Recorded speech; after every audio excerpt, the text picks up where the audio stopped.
بسم اللہ الرحمن الرحیم۔ السلام علیکم ورحمۃ اللہ وبرکاتہ۔ سورۃ البقرہ کے 3 کلمات آپ کے سامنے لکھے ہوئے ہیں۔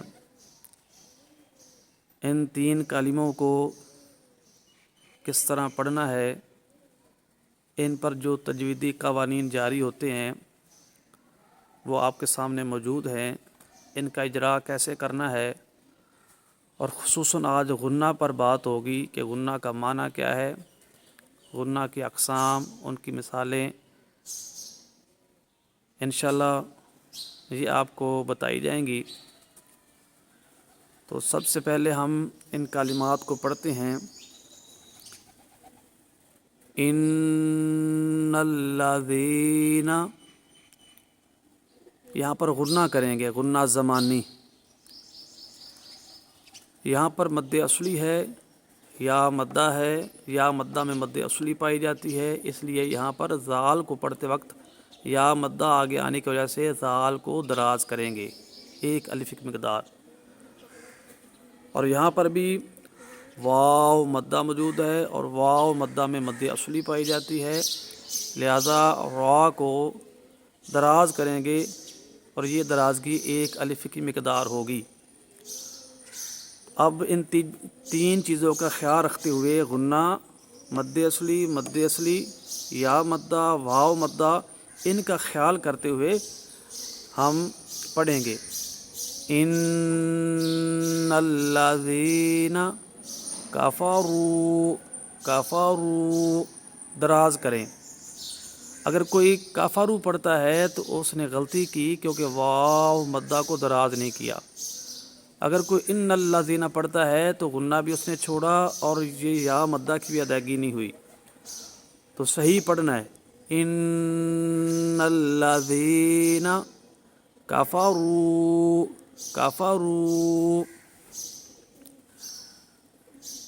یاد رکھیں، الف اس کو کہتے ہیں جس پر زبر زیر پیش نہ ہو، جو خالی ہو، اس کو الف کہتے ہیں۔ جب زبر زیر پیش آ جائے تو وہ حمزہ بن جاتا ہے۔ حمزہ جو ہوتا ہے، ایک ہوتا ہے وصلی اور ایک ہوتا ہے قطعی۔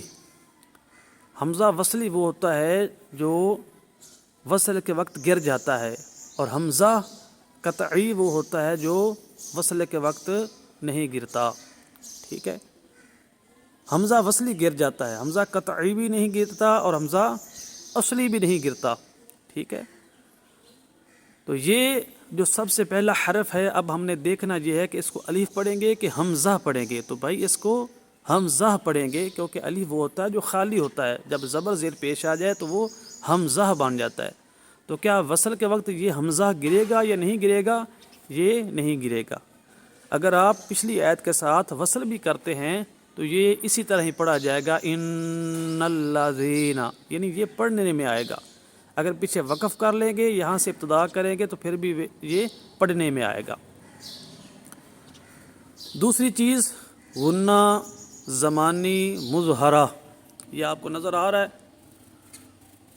تو غنہ جو ہے، اس کا لغوی معنی ہوتا ہے ناک کی جڑ میں آواز لے جانا، ناک کے بانسے میں آواز لے جانا، یہ غنہ کی تعریف ہے۔ غنہ کی ابتدائی طور پر 2 اقسام ہیں، ایک ہے غنہ آنی اور دوسرا غنہ زمانی۔ غنہ آنی جو ہے، اس سے مراد وہ غنہ ہے جو آنے واحد میں ادا ہو جائے، آنن فنن ادا ہو جائے، یعنی جلدی ادا ہو جائے، اس میں وقت نہیں لگتا۔ یہ میم اور نون کی ذات میں پایا جاتا ہے۔ غنہ آنی جو ہے وہ صفت لازمہ میں شمار ہوگا۔ جیسے ہی میم پڑھیں گے، نون کو پڑھیں گے، تو پتہ ہی نہیں چلے گا، اتنی جلدی سے یہ غنہ ادا ہو جائے گا، لیکن ادا ہوگا، لیکن اس غنہ کو غنہ آنی کہیں گے۔ جیسے اس میں جو ہے غنہ آنی ہے، یہ آنے واحد میں ہی ادا ہو گیا، آنن فانن ادا ہو گیا، جلدی سے ادا ہو گیا، اس میں وقت نہیں لگا، زمانہ نہیں پایا گیا، اس لیے اس کو غنہ آنی کہتے ہیں۔ تو جہاں پر اظہار شفوی ہوگا یا اظہار ہوگا تو وہاں پر بھی غنہ پایا جائے گا، لیکن وہ غنہ آنی ہوگا، غنہ زمانی نہیں ہوگا۔ جو ان قوانین میں لکھا ہوتا ہے نا کہ یہاں پر اظہار ہوگا یا اظہار شفوی ہوگا یعنی غنہ نہیں کریں گے، تو غنے کی جو نفی کی جاتی ہے وہ اس غنے کی جاتی ہے، غنہ زمانی کی۔ غنہ آنی تو صفت لازمہ ہے، وہ تو پائی جائے گی، ٹھیک ہے۔ یہ میم اور نون کی ذات میں ہی پایا جاتا ہے، میم اور نون اس کے بغیر ادا ہو سکتے ہی نہیں۔ اور دوسری قسم ہے غنہ کی، غنہ زمانی، یعنی وہ غنہ جس میں زمانہ لگے، وقت لگے، جس میں زمانہ پایا جائے۔ تو وہ وقت کتنا ہوتا ہے؟ ایک الف کی مقدار۔ جتنی دیر میں یہ انگلی بند ہے نا تو اس کو درمیانی حالت میں کھولیں گے نا، جتنی دیر لگے گی یہ ایک الف کی مقدار بنے گی، لیکن اس انگلی کو درمیانی حالت میں کھولنا ہے، نہ زیادہ تیز کھولنا ہے اور نہ زیادہ آہستہ کھولنا ہے، نہیں، درمیانی حالت میں، درمیانی حالت میں۔ تو جتنی دیر لگے گی اتنی دیر آواز جاری رکھیں گے تو یہ ایک الف کی مقدار بنے گی۔ تو یہ غنہ زمانی جو ہوتا ہے اس میں زمانہ پایا جاتا ہے، اور زمانہ کتنا ہوتا ہے؟ ایک الف کی مقدار۔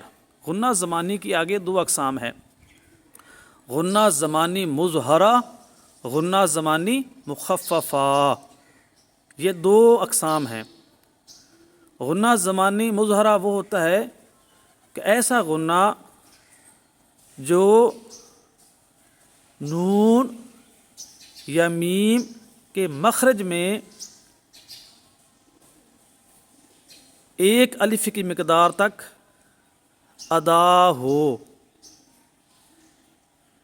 یعنی نون اور میم کو اس کے مخرج سے ادا کیا جائے اور ساتھ ساتھ ایک الف کی مقدار تک آواز ناک کے بانسے میں بھی جائے تو اس کو غنہ زمانی مظہرہ کہتے ہیں، یعنی وہ غنہ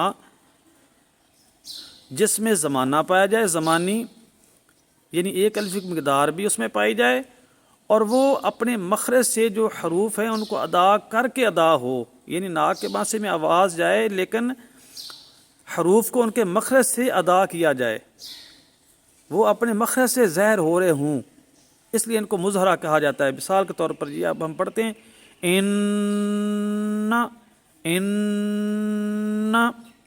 تو ناک کے بانسے میں بھی آواز گئی ہے ایک الف مقدار، لیکن نون کو اس کے مخرج سے ظاہر کیا گیا ہے، ادا کیا گیا ہے، اس لیے اس کو غنہ زمانی مظہرہ کہیں گے، ٹھیک ہے۔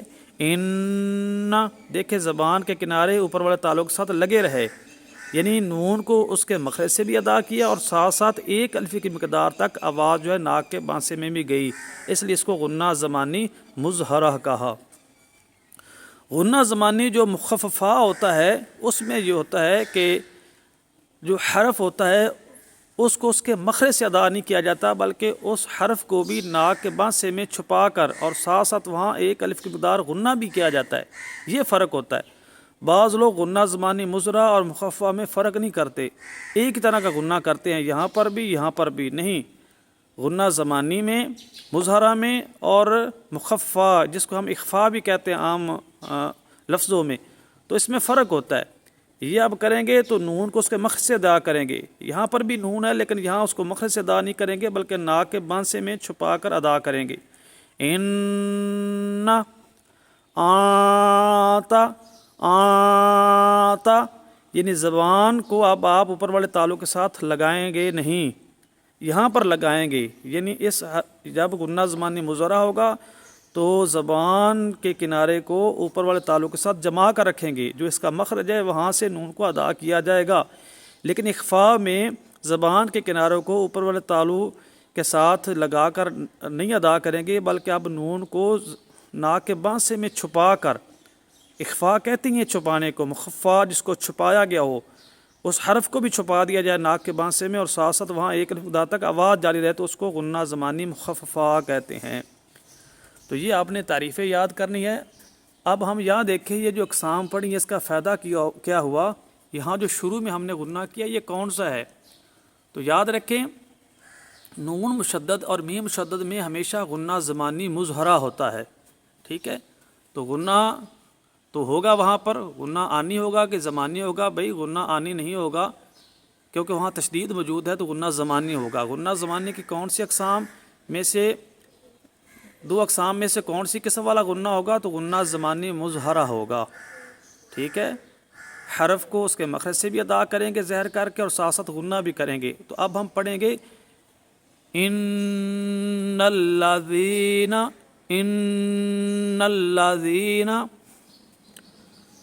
کفروا، تو یہ دوسرا جو قانون جو ہے جاری ہوتا تھا وہ ہم نے جاری کیا۔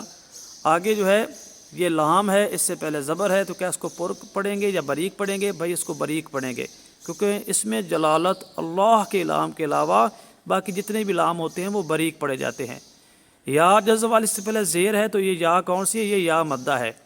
یا مدہ کو کتنا دراز کرتے ہیں؟ ایک الف کی مقدار ادا کرتے ہیں یا دو حرکت کی مقدار ادا کرتے ہیں، لہذا اس کو ادا کرتے وقت درازگی پائی جائے گی، یعنی ایک الف کی مقدار اس کو دراز کرتے ہوئے ادا کریں گے یا دو حرکت کی مقدار دراز کرتے ہوئے اس کو ادا کریں گے۔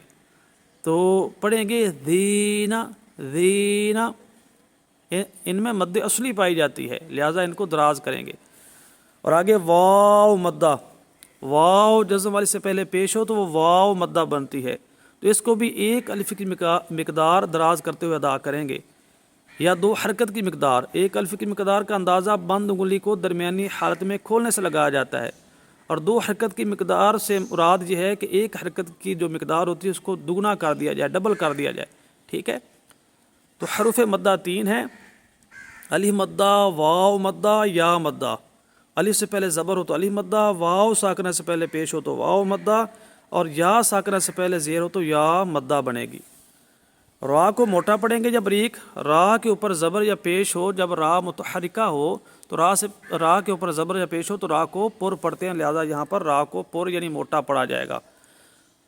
آگے مخارج، مخارج آپ کو کئی مرتبہ بیان کر دیے کہ حلق کے نیچے والے حصے سے حمزہ ادا ہوتا ہے، نون زبان کے کنارے اور اوپر والا جو تعلق آگے والا حصہ جو منہ کی طرف وہاں سے ادا ہوتا ہے، لام کا بھی یہی مخرج ہے، اور ذال جو ہوتا ہے وہ زبان کا سیرا اور اوپر والے دانتوں کے اندرونی کنارے سے ادا ہوگا۔